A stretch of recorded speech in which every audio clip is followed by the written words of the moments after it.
Well, hello there. I'm almost home from work.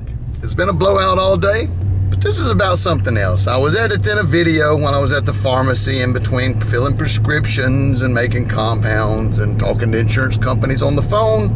And what happens all the time, I'm sure I've mentioned it for those of you who watch the channel with some regularity. Students bring things to the school that they've already purchased. Maybe they went to a previous school already and want to get additional training. And that's what I do. I train people to fly. Hey, Miss Brenda. That was Brenda. People pay me to do a job, and I do the job for them. Now, enough on that. I'm a paramotor instructor. I own a paramotor school. I teach people to fly. It's just my second job. It's not that I give it like less seriousness than my other job, which is, running a drugstore. I treat them equally. I treat them both in a professional fashion, as should anyone that does any job. You should be a professional at the things that you're being paid to do. That's just the way that I've always done it. But sometimes people bring things, and this student, Mr. Springhill, well, he showed up with a paramotor. I believe it was a Russian frame. Oh, is this good content?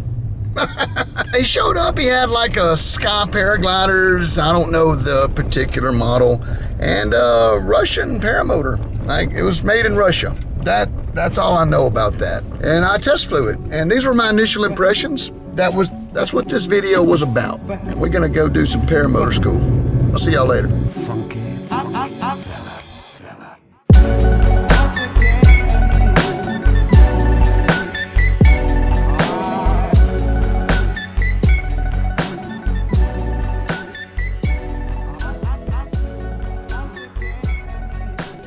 Say hi. Hi. We're gonna fly this Cima Power. Is that what it's called? Sky Cima Power on a titanium Russian paramotor with EOS 150. We're gonna see how this thing works. We've had some downtime at the school recently. After one solid month of training, we had rain one day, and then the next day we had rain. We had a bit of downtime. We was able to do some classroom work, and now we're back at the field after 2 days down. All right, clip. Nope. Oh, it tried that time. There we go. What'd they say the top RPM should be? Okay, it was running 92, 93 in there, so that a little bit of lean was what it took to make it right. So that all works. I'm gonna get the wing now, pick my spot, do my layout. I love these colors. I was gonna build an airplane one time, and these are the colors I was gonna build.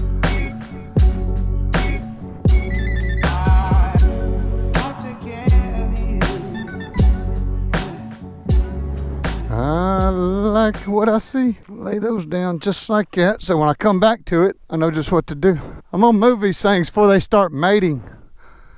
I don't know if I could handle an extra bunch of them running around the house. Nice 5-6 mile an hour wind.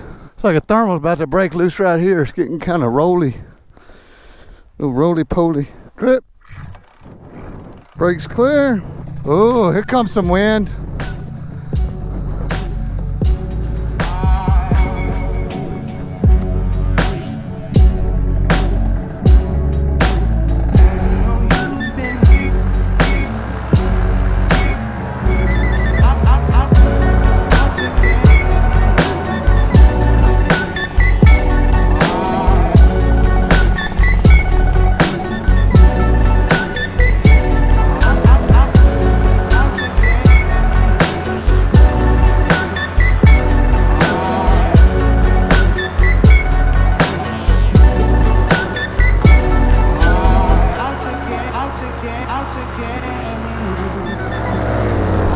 Trims out.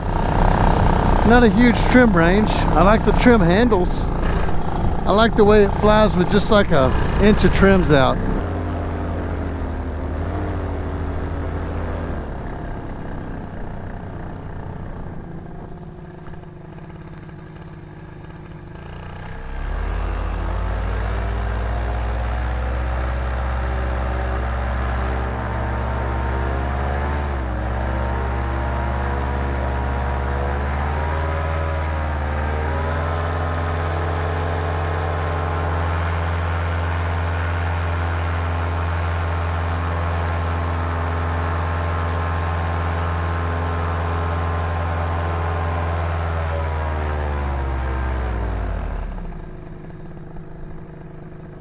See, if the glider's going to my right, I pull right brake only and walk. See my left hand? Watch what happens when I do this. You see that? That's what you're doing.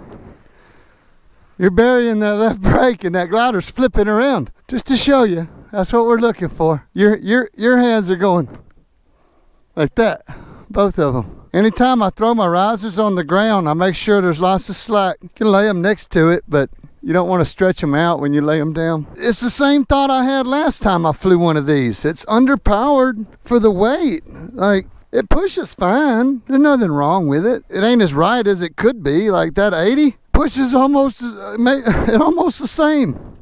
It's almost the same. And it's lighter weight. RPM's stabilized about 8,900. I don't know if we're lean a peak or richer peak. We may richen it back up and see if that helps a little. I just moved it about 8 minutes on the dial there. We'll see if that makes a difference. As far as the harness, of course, I had shorts on. It was kind of pinching me right there. Those little sections were kind of pinching on my legs a little. And then I adjusted that. The first time I took off, it was like this. I had it loose.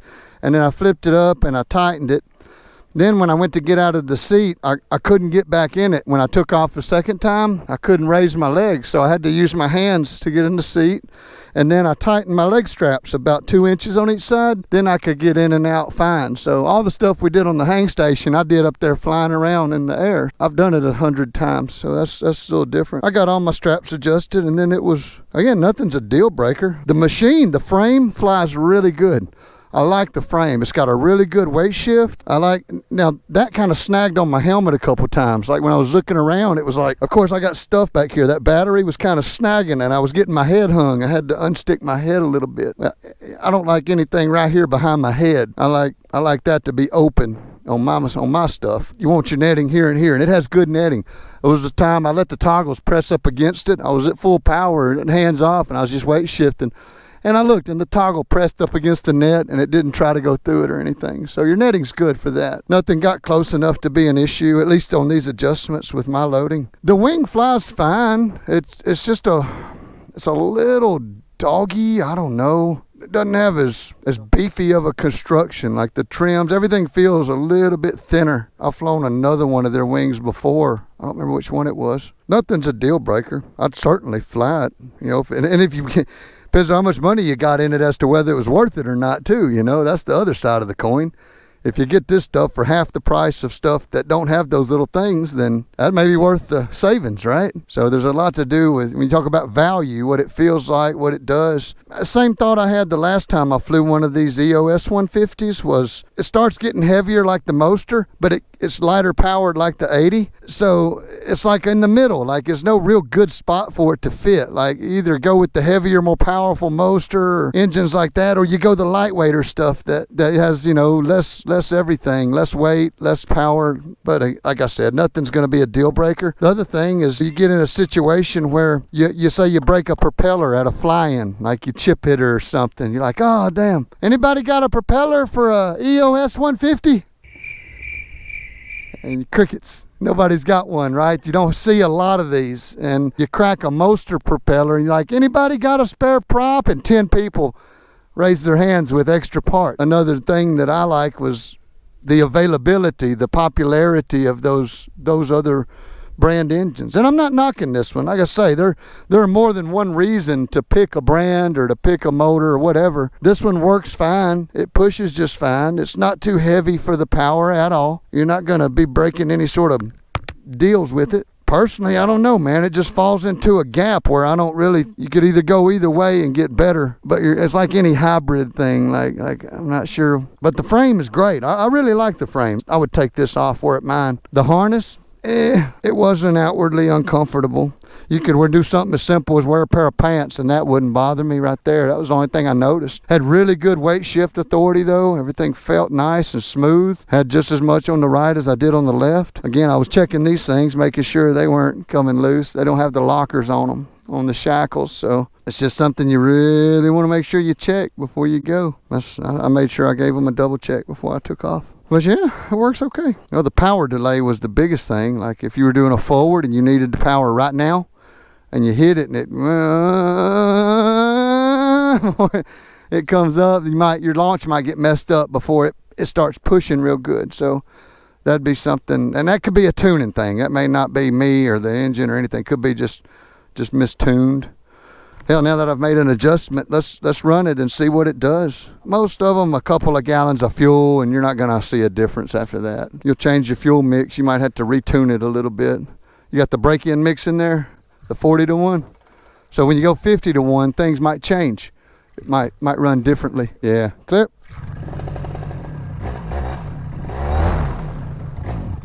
See, it wasn't warm. I hit full throttle and it died. That's how you check it. If you hit full throttle real quick and it kills, then you know it's not warm. So you ease into it.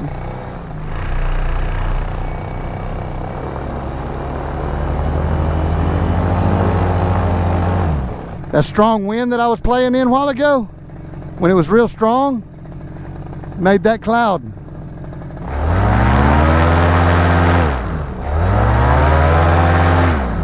I wasn't even looking. I was just making sure it revved up.